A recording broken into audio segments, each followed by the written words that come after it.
오늘 우리가 읽은 말씀을 가지고 복음이 주는 위로와 소망이라는 제목을 함께 은혜를 합니다. 세상 사람들은요, 이 세상이 끝없이 이어질 것이라고 생각해요. 물론 여러 가지 어려움이 오겠지만요. 그래서 사람들은 미래에 대한 항문을 개척하고 미래에 우리가 어떻게 잘 되면 영원토록 살 것인가 라는 생각을 갖고 있는 것을 볼 수가 있습니다. 그러나 성경은요, 이 세상이 영원히 계속되는 것이라고 말하지 않습니다. 시작이 있는 거 아닌 끝이 있다라고 말하는 것입니다. 그래서 우리는 미래학이라고 말하지 않고 신학에서는 종말론이라 이렇게 말하고 있는 것입니다. 세상에 끝이 없는다. 그러면 그 끝을 우리가 어떻게 예비할 것인가, 그렇게 연구하는 것이 종말론인 것입니다. 근데 우리가 종말을 생각할 때 좀 저기 오해가 있을 수가 있어요. 우리 주님이 곧 오신다면, 세상이 끝난다면 우리가 안일하게 생각하면 이렇게 생각할 수 있습니다. 뭐 지금까지 벌은 것 가지고 먹고 살고 끝내면 되지, 그죠? 내가 다 먹고 나면 좀 부잣집에 가서 좀 빌붙어서 끝내면 되지, 그렇게 쉽게 생각할 경향이 있을 수가 있습니다. 또 하나 종말에 온다고 하면 우리 마음속에 어떤 생각이 있냐면, 우리가 주님을 산채로 봤는데 주 안에서 먼저 죽은 자들이 좀 불쌍하다는 생각을 가질 수 있을 것 같아요. 이런 것에 대해서 사도 바울이 오늘 본문을 통해서 답변을 주고 있는 것을 볼 수가 있습니다. 특별히 오늘 본문에는요, 사별의 문제에 대한 이야기를 하고 있습니다. 먼저 주 안에서 죽은 자들에 대한 슬픔과 아픔이 우리 가운데 있지 않습니까? 우리가 사실 살면서 가장 큰 아픔을 느낄 때가 언제입니까? 사랑하는 사람을 잃었을 때, 내 인생의 전부를 잃은 것처럼 참 아프고 힘들 수밖에 없는 것입니다. 대선과 교도 이런 문제들이 있었고, 또 현대를 살아가는 우리에게도 여전히 이와 같은 사별의 고통이 있는 것입니다. 여러분, 사랑하는 가족을 잃은 사람은요, 그 마음 골짜기에 언제나 흐르는 눈물 골짜기가 하나 있다는 사실을 우리가 잘 알고 있지 않습니까? 그렇다면 우리가 믿는 사람들은요, 이 문제를 어떻게 극복하며 살 것인가? 이제 복음이 이 사별의 문제를 안고 있는 우리에게 주는 위로와 소망이 무엇이냐는 것을 좀 생각해 봤으면 참 좋겠습니다. 오늘 우리 가운데는 죽음에 대해서 별로 관심이 없는 사람도 있을 것이고, 전혀 의식하지 않는 사람도 있을 것입니다. 아마 두 가지 부류의 중에 하나일 것 같아요. 믿음이 썩 좋은 사람이거나, 아니면 영적으로 좀 둔감한 사람은 죽음에 대해서 별로 관심이 없을 것 같아요. 그러나 우리 모두는 오늘은 죽음에 대한 의식을 갖고 살아가지 않습니까? 먼저 우리가 성도가 알아야 될 것은 것입니다. 첫째로 우리가 생각할 것은 죽음과 사별에 대해서 성도가 알아야 될 것이 무엇인가를 것에 대해서 좀 생각해 봤으면 좋겠습니다. 여러분, 성도라면요, 죽음이 무엇인지에 대해서 간단하게 명확하게 답할 수 있는 사람이 되어야 되는 것입니다. 성경적인 답을 가지고 있어요. 오늘 13절을 보시기를 바랍니다. 사도 바울은 이렇게 말하고 있습니다. 형제들아, 자는 자들에 관하여는 너희가 알지 못함을 우리가 원하지 아니하노니. 죽음의 문제에 대해서 성도들이, 사도 바울은 분명하게 좀 뭔가 알기를 원하고 있는 것을 볼 수가 있습니다. 여러분, 형제들아, 자는 자들에 관하여는, 사도 바울은요, 죽음을 가리켜서 자는 자들이라 이렇게 말하고 있는 것을 볼 수가 있습니다. 아주 자상하게, 그러면서도 명쾌하게, 간단하게 설명하지 않습니까? 지금 사도 바울이 생물학적인 죽음의 정의를 말하려고 하는 것이 아닙니다. 하나님이 우리의 인생의 죽음을 보실 때 뭐라고 보시느냐, 그걸 우리에게 지금 말해주고 있지 않는 것입니다. 오늘 사도 바울은 자는 자들에 관하여는 이렇게 말하고 있습니다. 죽음을 잔다라고 표현하고 있습니다. 그죠? 오늘 우리가 읽은 13절, 14절, 15절 석절에 걸쳐서 3번이나 죽었다라고 말하지 아니하고 뭐라고 말하고 있습니까? 잔다, 이렇게 말하고 있는 것을 볼 수가 있습니다. 그러므로 여러분, 성도에게 있어서 죽음은 한번 더 합시다. 자는 것입니다. 적어도 하나님이 성도의 죽음을 그렇게 본다면 우리 역시 그렇게 보고 느끼고 생각해야 된다는 것입니다.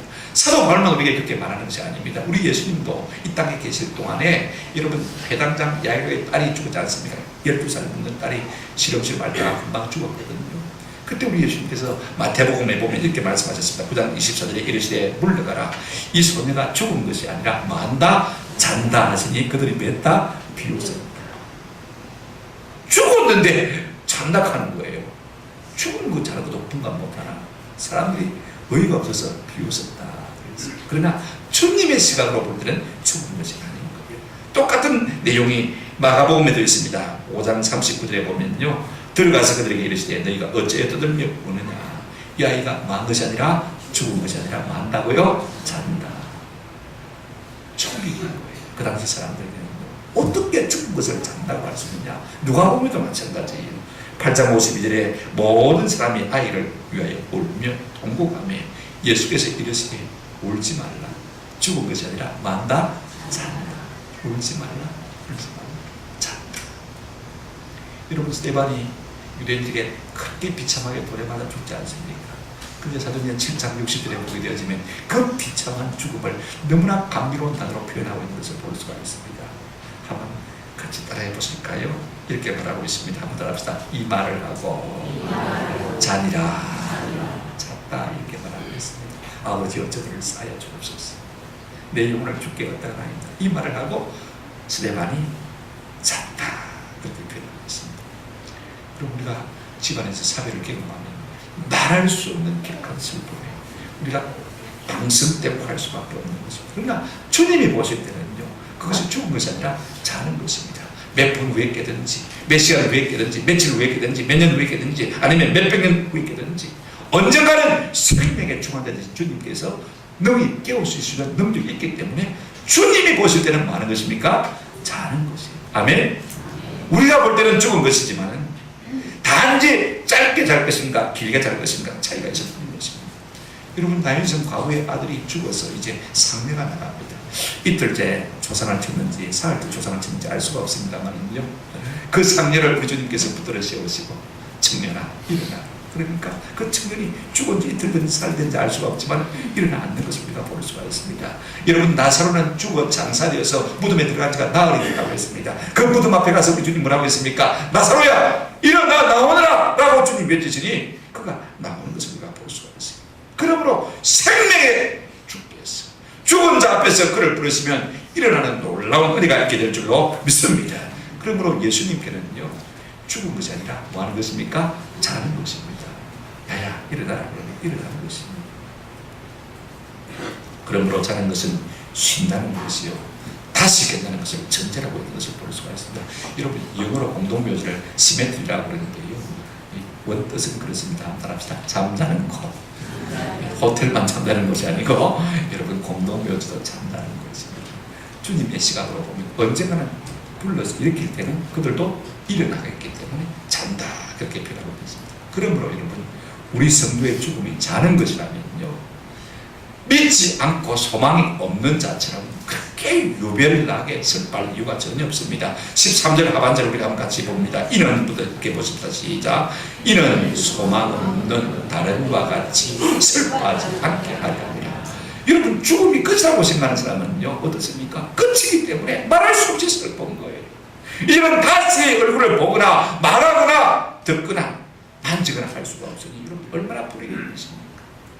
그래서 몸을 나가기도 하고 다시는 볼 수 없기 때문에 장례를 가득하게 치는 것을 볼 수가 있지 않습니까? 저는 소망 없는 자들처럼 과도하게 슬퍼하는 것도 문제지만은요, 소망 없는 자들처럼 장례를 화려하게 치는 것도 비성경이라고 생각이 들었습니다. 꼭 죽어서 리무진 타고 갈 필요가 뭐 있겠어요? 저는 그렇게 생각해요. 그돈 아껴서 고인의 뜻을 받들어가지고 여러분, 참 좋은 일에 구제하는 데 쓰든지 성교하는 데 쓰든지 장학금을 쓰든지 아니면 교단 건축 없는 헌금을 하면 좋죠. 아니면 조객들에게 막 식사를 좀 크트하게 되더라든지 그것이 훨씬 좋은 것이지, 무덤을 화려하게 하는 일에, 장례를 화려하게 하는 일에 이것이 누가 소용이 있겠습니까? 성경은 성도의 죽음을 자는 것이다, 쉼이라 될 것이다, 이렇게 말하고 있는 것을 볼 수가 있습니다. 그러므로 우리가 죽음이 무엇인지를 분명히 알고 소망 없는 자처럼 슬퍼하지 않는 은혜가 있기를 주님의 이름으로 축원합니다.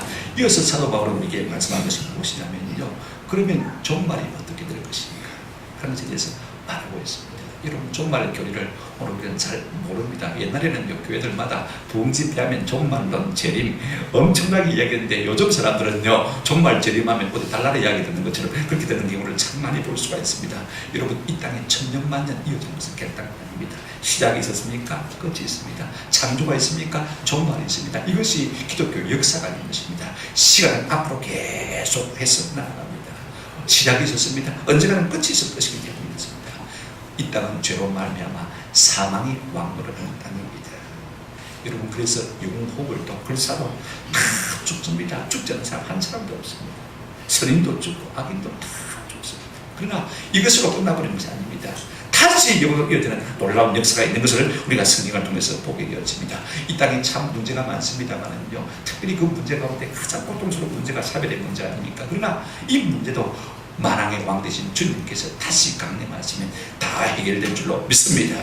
사도 바울은요, 우리의 소망의 초점을 어디에 두고 있냐면 주 강림하실 때 여기에 초점을 두고 있는 것을 볼 수가 있습니다. 강림한다, 파루시아란 말은요, 무슨 말이냐면 신적인 임재를 말할 때 하나님께서 임하셨다, 하나님께서 강림하셨다, 그렇게 표현을 하고 있지 않습니까? 뿐만 아닙니다.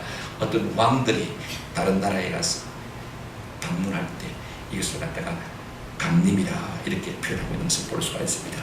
우리 주님께서는 만왕의 왕으로 심판의 주로서 다시 이 땅을 방문하게 될 것입니다. 그것을 우리가 뭐라고 한다고요? 강림이라 그렇게 말씀하고 있는 것입니다.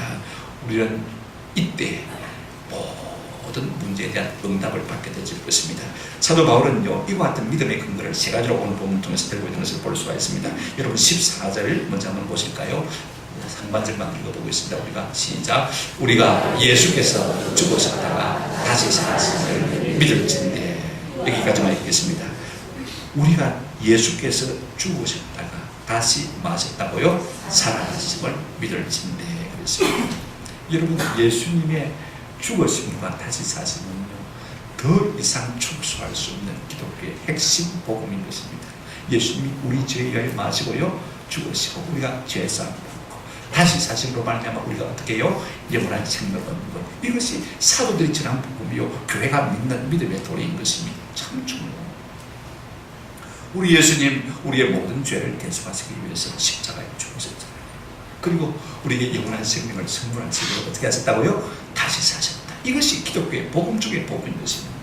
우리 주님은 무덤의 갇히대로 계시지 아니하시고 다시 사셔서 우리 모든 성도의 부활의 첫 열매가 되는 것입니다. 여러분, 예수님이 다시 사셨다는 것이 우리와 무슨 상관이 있는 것입니까? 고린도전서 15장 20절에 이렇게 말하고 있습니다. 그러나 이제 그리스도께서 죽은 자 가운데서 다시 살아나서, 그 다음 읽어보실까요? 시작. 잠자는 자들의 첫 열매가 되셨다. 이 말은 부활의 첫 열매가 되셨다는 말씀인 것입니다. 사람들은 많은 꿈을 꿉니다.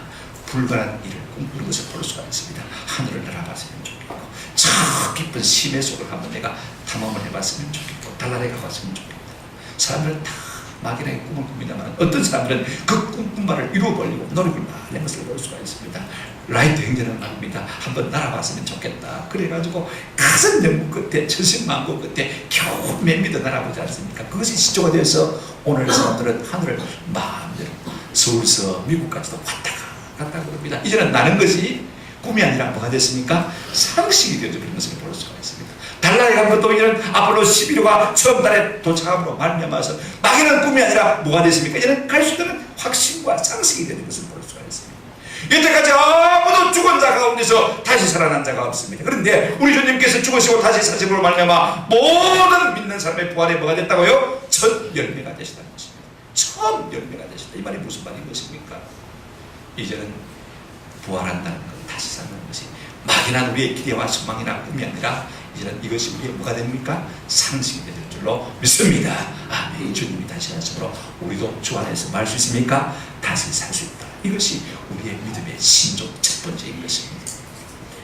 그날에 우리가 주님처럼 다시 살게 되는 은혜를 누리게 될 줄로 믿습니다. 이것이 우리의 신앙의 근본인 것입니다. 두 번째, 우리 예수님 이렇게 말씀하고 있습니다. 바울 이렇게 말하고 있습니다. 14절 하반절에 보시면요, 같이 한번 읽어보실까요? 하반절 이와 같이 시작. 이와 같이 예수 안에서 자는 자들도 하나님이 그와 함께 데리고 오십니다. 우리 예수님 홀로 세상에 오시겠다는 겁니다. 마지막 날에요, 주 안에서 먼저 죽은 자들을 다시 일으키셔서 부활하게 하셔서 그들과 함께 우리를 받기 위해서 이 땅에 오실 것이다. 근데 여러분, 주 안에서 먼저 죽은 자들을 갖다가 성경은 이렇게 표현하고 있는 것을 볼 수가 있습니다. 한번 따라합시다. 예수 안에서 자는 자들. 여러분, 잔다면 깰 것입니다. 그죠? 툭 치면 일어납니다. 이런 물으면 일어나지 않습니까? 죽은 사람이야 못 일어나지만은요, 그러나 자는 사람은요, 툭 치면 부르면 일어날 수밖에 없는 것입니다. 우리 생명의 주님께서 이렇게 먼저 주 안에서 죽은 자들을 잔다고 말씀하시고 깨우셔서 다시 그들을 데리고 함께 우리에게로 오시겠다, 그렇게 말씀하고 있는 것을 볼 수가 있습니다. 예수님과 함께 마지막 날에 이 땅에 다시 온다는 것은요, 이 죽은 자들의 부활을 전제로 하고 있는 것을 볼 수가 있습니다. 또 하나 우리가 믿는 바가 무엇이냐면 15절 한번 같이 읽어보십시다. 15절 다 같이 시작. 우리가 주의 말씀으로 너희에게 이것을 하나니 주께서 강림하실 때까지 우리 살아 남아있는 자보다 결단과 없으니 못하다. 무슨 말이냐면요, 죽은 정성보다 살기가 낫다 그러지 않습니까? 그죠? 죽은 사람은 불쌍지, 그래도 살아있는 사람이 낫지. 우리가 죽은 사람에 대해서 애석하게 생각할 때가 참 많습니다. 이 좋은 세상 놔두고 간지만 서글프고 지만 서럽지만 우리가 안타깝게 생각할 수 있습니다. 애석하게 생각할 수 있고 불쌍하게 생각할 수가 있습니다. 그러나 여러분, 전혀 그렇지 않다는 것입니다. 우리 살아남아있는 자가 주 안에서 먼저 죽은 자보다 뭐하지 못하리라? 결단코 앞서지 못한다는 말은 낫지 못하다, 유익하지 못하다, 이 말인 것입니다.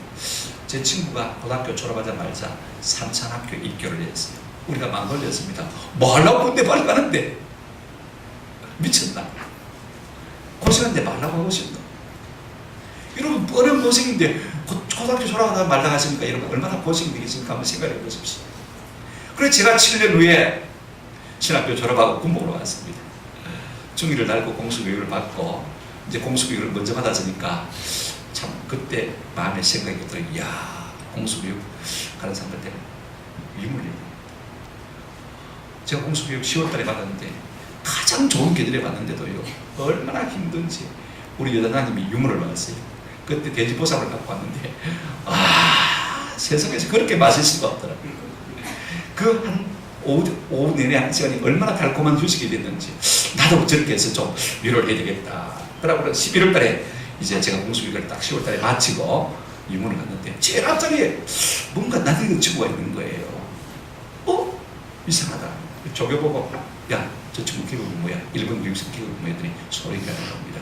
가만히 유심히 보니까 제 앞에 우리 김형진이라고 하는 친구가 고등학교 때 앉았는데 이 오른손 손가락, 엄지손가락이 약간 찌그러졌어요. 낯질하다 그랬는지 작두에 그랬는지 모르겠습니다만 조금 잘려가지고 좀 이상하거든요. 가만히 유심히 보니까 맞아요. 그래서 내가 모른 체하고 일본 교육생 앞으로 했더니 여러분 공수교육 받았으면 개혁장 다 떼고 맞거든요. 그죠? 그러니까 지금 무조건 앞으로 나와야 되는 거예요. 일본 교육생 앞으로 복사를 하면서 오는 거예요. 앞으로 나와가지고 제 이름표를 보더니 그때야 상황을 파악한 거예요. 그래요. 자기도 반가워서 악수하겠다고 손을 내미는데 나는 손을 내리고 그냥 덥석 끌어놨습니다. 얼마나 좋은지요. 자, 여러분 먼저 군에 갔던 친구는 뭘 잘하십니까? 소령이 뭐 저는 중위밖에 안 되거든요. 높은 거에 군했어요. 여러분 우리는 다 먼저 갔다고 미쳤다고 그랬지만요, 먼저 가서 놀라운 영광을 다 안고 있는 거예요. 제가 공수교육 그 고생스러울 때 말 나가냐고 했지만 제가 한 번 공수교육 한 달 먼저 받았다고 또 밀어낸 입장에서 왔거든요. 그러니까 여러분 먼저 한다는 것이 이렇게 나쁜 것이 아닙니다. 우리가 뭐 천국 가면요, 그럴 때는 뭐가 됩니까?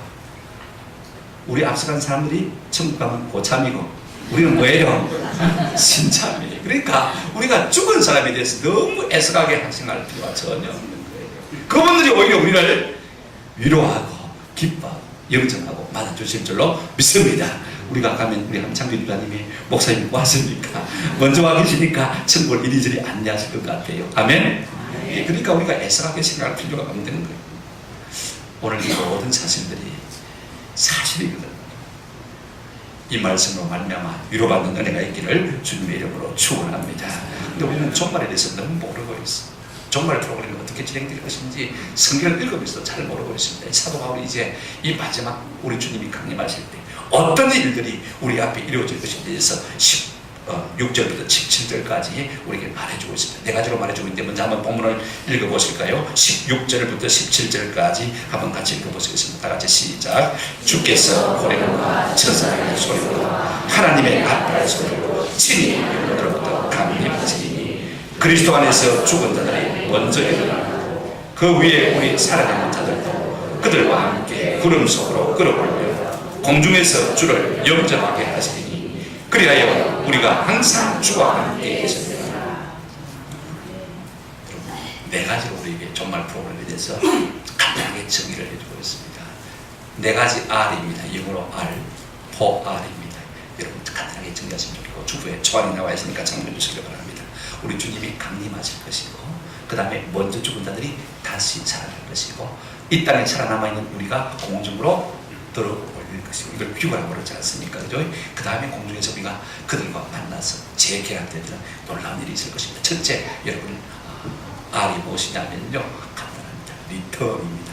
강림을 말하고 있는 것입니다. 16절 한번 보실까요? 다시 시작. 주께서 호령과 천사들의 소리와 하나님의 나팔 소리로 친히 하늘로부터 강림하시니 여기까지만 읽도록 하겠습니다.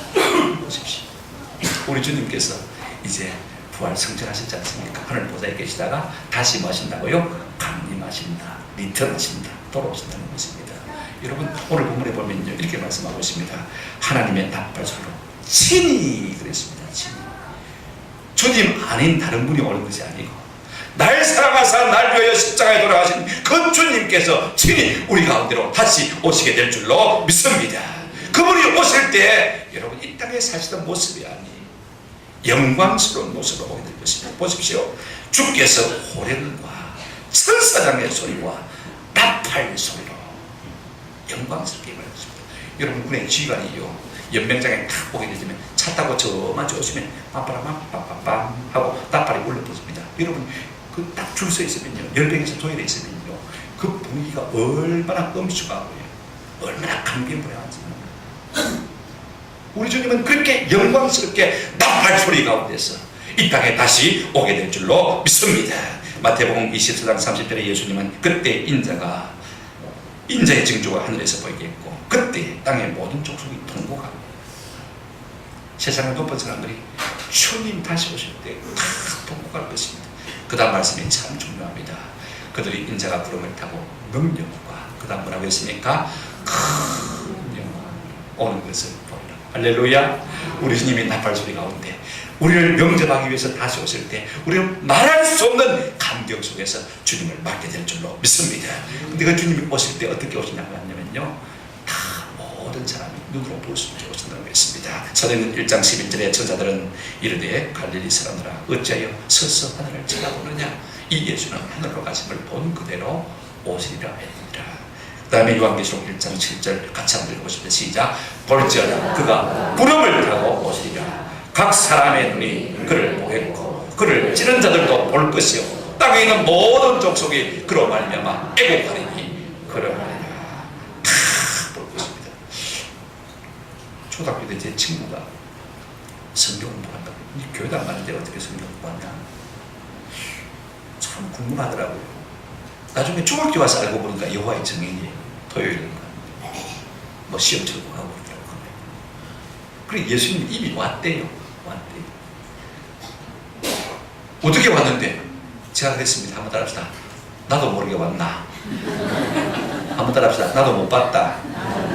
나는 못 봤다.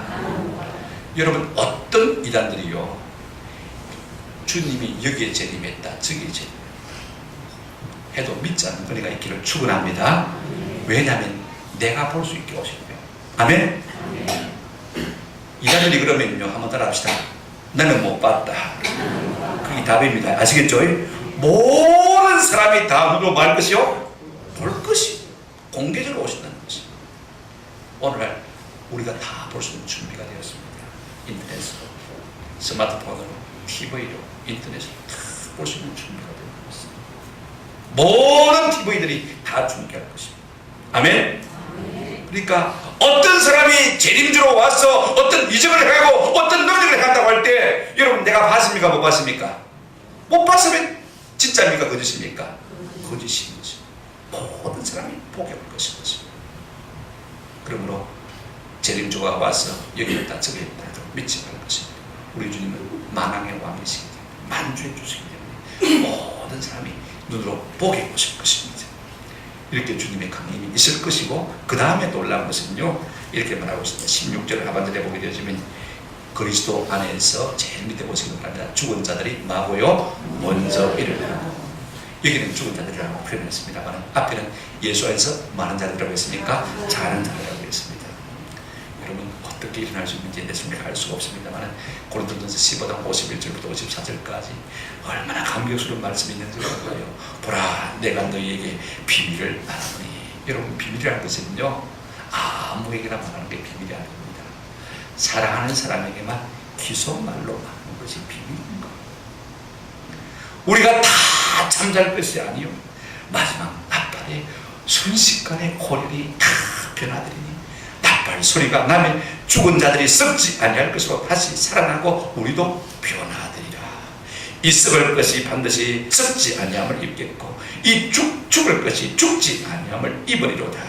이 썩을 것이 썩지 아니함을 입고 이 죽을 것이 죽지 아니함을 입을 때에는 사망을 삼키고 이기리라고 기록된 말씀이 이루어지리라. 아멘. 그렇습니다. 여러분 이 썩을 몸, 이 죽을 몸이, 이 병들 몸이, 이 죄될 수밖에 없는 몸이 다시는 죽지 아니하고 썩지 아니하고 병들지 아니하고 죄짓지 아니하는 영원한 몸으로 변화된다고 약속하고 있는 것을 볼 수가 있습니다. 사망이 생명의 삼킴이 될 것이다. 이는 생명이 사망을 이기는 역사가 일어날 것이다. 누구로 말미암아요? 예수 그리스도로 말미암아. 이 같은 소망이 저와 여러분에게 있는 줄로 믿습니다. 어떻게 이와 같은 일들이 우리에게 일어날 수가 있는 것입니까? 이 원리를 다 설명해도 우리가 알 수가 없습니다. 여러분 대학 교수가 하는 이야기를 갖다가 중학생이 알아듣겠습니까? 아인슈타인이 상대성질 원리를 설명하면 대학 교수가 알아들을 수 있겠습니까? 창조주 하나님이 설명하시면 피조물인 우리 인생이 그걸 알아들을 수 있겠습니까? 다담을 수 있겠습니까? 이해 못하는 것입니다. 그래서 빌립보서 3장 21절에 이렇게 우리에게 하라고 있습니다. 한번 따라 읽으십시다. 다 같이 시작. 그는 만물을 자기에게 복종하게 하실 수 있는 자의 역사로 우리의 낮은 몸을 자기 영광의 몸의 형체와 같이 변하게 하십니다. 할렐루야.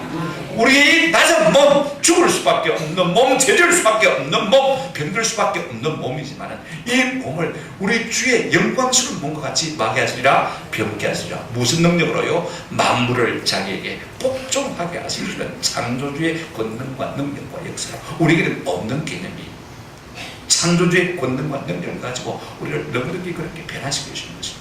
너무 이 땅의 짧은 생을 살면서 내 신체적인 불리한 조건 때문에 낙심하지 않을 수 있는 은혜가 있기를 바랍니다. 내 몸속에 있는 질병 때문에 낙심하지 않을 수 있는 은혜가 있기를 바랍니다. 내가 조금 일찍 죽는다고 해서 우리가 낙심할 필요가 없어요. 그날에 우리 주님께서 영광스러운 몸으로 다시 변하게 하시죠. 아멘. 그래서 과학자가 모릅니다. 그래서 유명한 과학자가 모르는 것입니다. 설명할 수가 없는 것입니다. 로마서 8장 11절에 이렇게 말하고 있습니다. 예수를 죽은 자 가운데서 살리시니 영이 너희 안에 거하시며. 그 다음부터 같이 읽겠습니다. 시작. 그리스도 예수를 죽은 자 가운데서 살리시니 너희 안에 거하시는 그의 영으로 말미암아 너희 죽을 몸도 살리시리라. 아멘. 그렇습니다. 죽을 몸도 살리시리라. 주님이 다시 오시고 먼저 죽은 자들이 다시 살아나고 그 다음에 살아남아있는 사람들 어떻게 되는지 한번 보실까요? 이걸 우리가 휴거라고 그러는데 17절 전반절만 한번 같이 보겠습니다. 17절 다 같이 시작. 그 위에 우리 살아남은 자들도 그들과 함께 구름 속으로 끌려올라. 여기까지만 읽겠습니다. 우리 살아남은 자들도 그들과 함께 구름 속으로 어떻게 되고요? 끌어올려. 이걸 갖다가 한문으로 휴거라고 해요. 끌 휴자에다가 올릴 것자. 한문이 안 나와 있죠. 한번 좀 해주시면 좋겠는데 영어로는 랩추라고 하라파토라는 이 헬라 단어는요 사도행전에 한번 쓰이고 있습니다. 사도행전 23장 10절에 이렇게 쓰이고 있는 것을 볼 수 있습니다. 한번 같이 보실까요? 다 같이 읽어보십니다. 시작. 큰 문제의 신이 천부장한 바울이 그들에게 제게들까요 문의를 명하여 내려가 무리 가운데서 벼앗아 가지고 영리로 들어가라. 지금 사도 바울이 그를 반대하는 유대인들에게 둘러싸여 있습니다. 사방에서 잡아 찢으려고 합니다. 그때 천부장이 어떻게 합니까? 바울을 강제적으로 적극적으로 구인하는 것입니다. 납치하는 것입니다. 빼앗는 것입니다. 이게 빼앗는다. 그런 단어가 바로 휴가라는 단어인 것을 볼 수가 있습니다. 끌어올려. 우리 살아남은 자들이 주님이 다시 강림하실 때에 공주로 다 끌어올라가게 될 줄로 믿습니다. 그래서 공중에서 오시는 주님을 뭡니까? 영접하게 되는 것입니다. 우리 주님 만왕의 왕으로 오시는데 영접할 때 우리 분위기가 어둡겠습니까? 저는 기뻐하며 즐거워하며 환영하며 주님 앞으로 나가게 될 줄로 믿습니다. 그러나 이것이 전부가 아닙니다. 마지막 17절 마지막 부분을 한번 같이 읽어보시겠습니다. 17절 같이 한번 읽으실까요? 다 같이 시작. 주를 영접하게 시작. 주를 영접하게 하시니 그리하여 우리가 항상 주와 함께 계십니다. 우리 주님 마지막 날 발소리와 함께 친히 영광스럽게 모든 사람의 눈으로 볼 수 있게 이 땅에 강림하실 때 먼저 주 안에서 죽은 자들이 이제 다시 살아날 것이고 그 다음에 지금 이 땅에 살아남은 자들이 이제는 산채로 어떻게 합니까? 공주로 휴거 끌어올림을 당하게 될 것입니다. 그 다음에 어떻게 되었습니까? 그리하여 뭐라고 했습니까? 다 같이 그리하여 시작. 그리하여 우리가 항상 주와 함께 계십니다.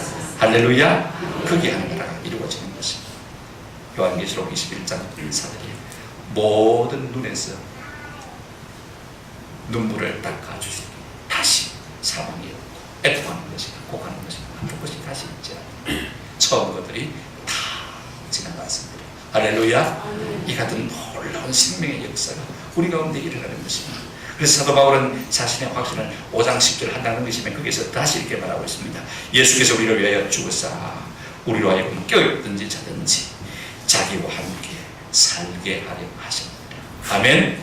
그렇습니다. 미국 칼빈사교의 조지상 교수인 안토니 후크만 교수가 계획주의 종합을 해서 이 사실을 잘 이렇게 표현했다고 봅니다. 우리의 최후의 적인 죽음이 그리스도의 죽음을 통해서 드디어 우리의 친구가 되었다. 우리가 가장 두려워하는 대적자 죽음이 이제는 우리를 위해 하늘의 복락에 들어가는 문을 열어주는 하인이 된 것이다. 그러므로 그리스도인들에게 있어서 죽음은 끝이 아니라 한번 더 합시다. 영광스러운 시작이다. 우리 주님 강림의 나팔소리가 올라오실 때 먼저 죽은 자들이 일어나고 그 다음에 살아있는 우리가 공중으로 흉하고 그 다음에 공중에서 주를 만나 영원히 주님과 함께 이 마지막 정말 책임의 역사가 우리 앞에 소망으로 남아있는 것입니다. 이 소망으로 말미암아 승리하시는 저와 여러분 되시기를 주의 이름으로 축원합니다. 질병과 사고로 말미암아 죽음의 고통이 우리한테 있습니다. 생이별의 아픔이 있습니다. 무엇으로 위로하며 무엇으로 위로받고 살고 있습니까? 여러분 여기에 성경만한 진리가 없는 것입니다. 우리 주님은 죄로 말미암아 사망의 문제를 해결해 주시기 위해서 이 땅에 오십니다. 사망의 문제를 깨달으시고 다시 사실로 말미암아 모든 믿는 자에게 부활의 첫 열매가 되신 것입니다. 마지막 날에 우리 주님께서 우리를 다시 살리실 것이고 살아있는 자도 주님께서 공로로 끌어올려 주와 함께 영원히 있게 하실 것입니다. 그래서 사도 바울은 18절에 이렇게 말하고 있습니다. 같이 한번 마지막 절 읽어보실까요? 다 같이 시작. 그러므로 이러한 말로 서로 위로하라. 아멘. 이것 밖에는 우리에게 무슨 위로가 소망이 있겠습니까? 사망의 슬픈 눈물을 무엇으로 채울 수 있겠습니까? 생명이 아니면요 이 사망의 눈의 눈물을 닦아줄 수가 없는 것입니다. 예수님이 땅에 살아계시는 동안에 나일성 과부의 독자 아들을 살리신 것을 볼 수가 있습니다. 자기도 과부예요. 살아있는 독자 아들 하나밖에 없는데 그 아들만이 죽었습니다. 살아있는 것이 무엇이 유익이 있습니까? 온 세상을 다 뺏겨가는 슬픔이 있을 때 우리 주님께서 이 상례에 다가가셔서 말씀하셨습니다. 누가복음 7장 13절에 주께서 과부를 오시고 불쌍히 여기사 뭐라고 하셨습니까? 울지 말라, 울지 말라. 누가 사망의 슬픔을 당한 고통의 눈에서 눈물을 닦아줄 수가 있는 것입니다. 그 눈물을 멈추게 할 자가 누가 있습니까? 세상에는 아무도 없습니다. 생명의 주관자 되신 주님만이 울지 말라 말씀하실 수 있는 줄로 믿습니다. 왜? 그분이 생명의 주관자이십니다. 관에 손을 대시고 우리 주님 뭐라고 말씀하셨습니까? 청년아 일어나라. 그 청년이 일어나 앉고 뭐도 하더라? 말도 하더라. 그분이 살려내시는 분이기 때문에 사망의 슬픔을 당한 사람을 향해서 울지 말라라고 말씀하시는 것입니다. 우리 예수님 오라버리를 읽고 장사 지내고 나흘이 되어서 슬픔에 잠기는 마리아와 마르다 두 자매에게 가서 뭐라고 하셨습니까? 요한복음 11장 23절 26절에 보면 예수께서 이르시되 내 오라비가 다시 살아나리라 그랬습니다. 마르다가 대답합니다. 이르되 마지막 날 부활 때는 다시 살아날 줄을 내가 아나이다. 마지막 날 우리가 살겠죠. 예수님 그렇게 말씀하지 않습니다. 25절 보세요. 이르시되 나는 부활이요 생명이니 나를 믿는 자는 죽어도 살겠고 무릇 살아서 나를 믿는 자는 영원히 말이라 죽지 않으리라. 이것을 내가 믿습니까? 확신을 하나님께 주의를 줍니다. 40절에 보면 예수께서 이르시되 내 말이 네가 믿으면 하나님의 영광을 보리라 하지 않으리라. 지금 예수님께서는 그 나사로를 지금 살리시기를 원하시는 거예요. 그런데 마리아와 마르다는 부활 때 다시 안 살겠나 이렇게 박일하게 믿고 있는 거예요. 네가 믿으면 내가 하나님의 영광을 보리라 라고 말하지 않아요. 그리고 우리 예수님께서 무덤 가로가셔서 어떻게 하셨습니까? 무덤을 가로막고 있던 돌을 치우라고 명령하시고 요한복음 11장 41절부터 44절에 돌을 옮기노니 예수께서 눈을 들어보시고 이르시되 아버지여 내 말을 들으신 것을 감사하여 먼저 하나님 앞에 감사했습니다. 항상 내 말을 들으신 줄 알고 주를 내가 알았나이다. 그러나 이 말씀을 없는 것은 이 기도를 드리는 것은 둘러서 무리를 위함이니 곧 아버지께서 나를 보내신 것을 그들로 믿게 하리라. 믿음을 위해서 이와 같은 놀라운 일을 하나님 한번 행해달라고 기도합니다. 그리고는 말씀하시고 큰 소리로 한번 합시다. 나사로야 나오라. 큰 소리로. 안 나오면 어떻게 할 건데? 생각해 보십시오. 안 나오면 어떻게 할 건데?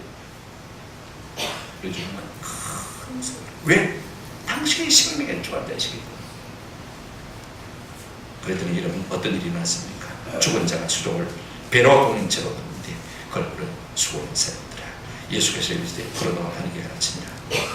여러분 마지막 날 사망의 묘인은 우리 모두를 우리 주님께서 이렇게 살리실 줄로 믿습니다. 언니라 일어나, 우리 이름을 부르면서 일어나라 하시면 우리가 다 일어나 주의 부활을 기뻐하는 즐거움이 될 줄로 믿습니다. 예수만으로 말미암아 이 죄악된 세상, 사망의 고통이 짓누르는 이 세상 승리하며 살아갈 수 있는 저와 여러분 되시기를 주님의 이름으로 축원합니다. 아멘.